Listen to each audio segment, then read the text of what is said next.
Welcome to the Women's Sanctuary, the podcast about tending the soul of women, sisterhood, and the rise of the sacred feminine. I'm your host, Arlia Hoffman.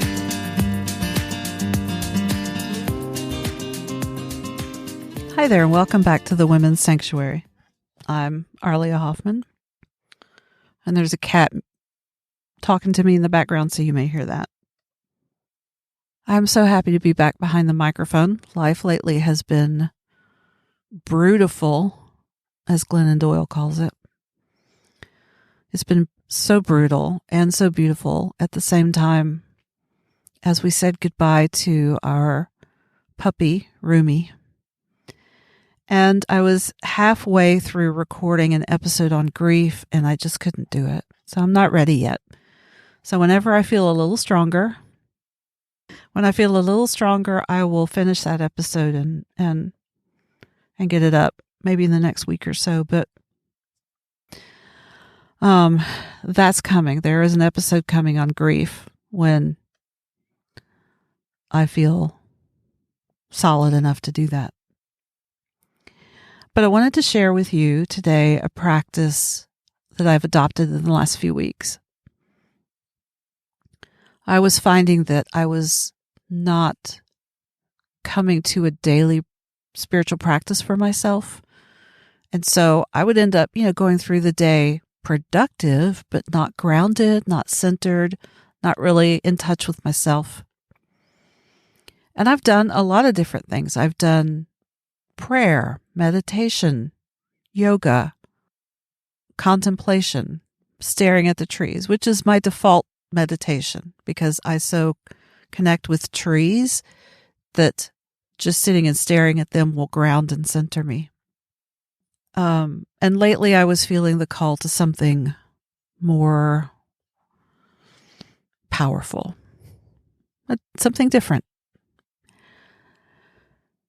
And sometime in the last year, Elizabeth Gilbert posted about her method that she sometimes uses, which is she brings herself to journaling and she starts out with "Dear Love." And that's it. That is literally it. She starts out with "Dear Love." And I've combined that with the practice of Neale Donald Walsch when he wrote Conversations with God, where he took a legal pad and he would just start writing questions, and eventually he started getting answers, which turned into 6 volumes of Conversations with God. Oh, there's the other piece. There are also Julia Cameron's morning pages from The Artist Way, which are just so helpful. You write and write and write for 3 or more pages until whatever is in your head is on paper and it leaves you more clear and connected to yourself rather than whatever is going on in your mind. So all of those methods are in my consciousness. And I started sitting down and beginning with "Dear Love." And I would either just connect with love and start writing what came to me, or I would ask questions. And lately it's become more of a dialogue.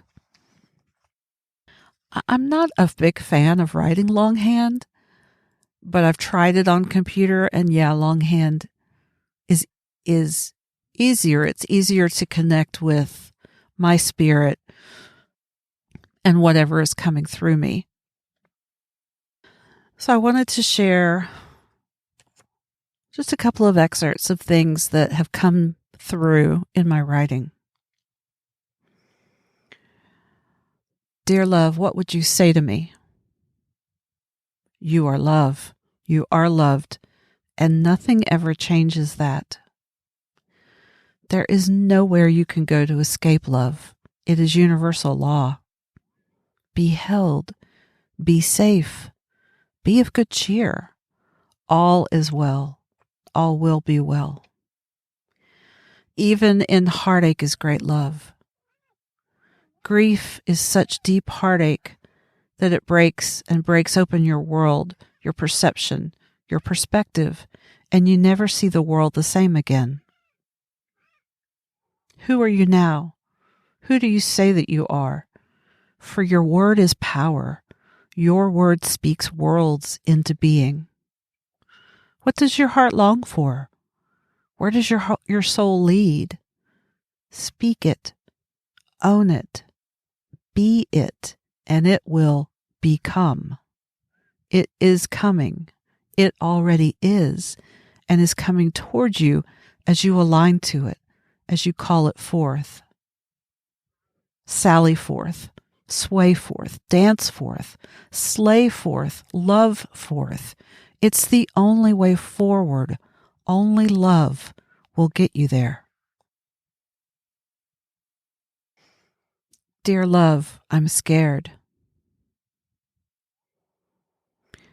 And you've been scared every time you walk this path and put yourself forth and put yourself out there.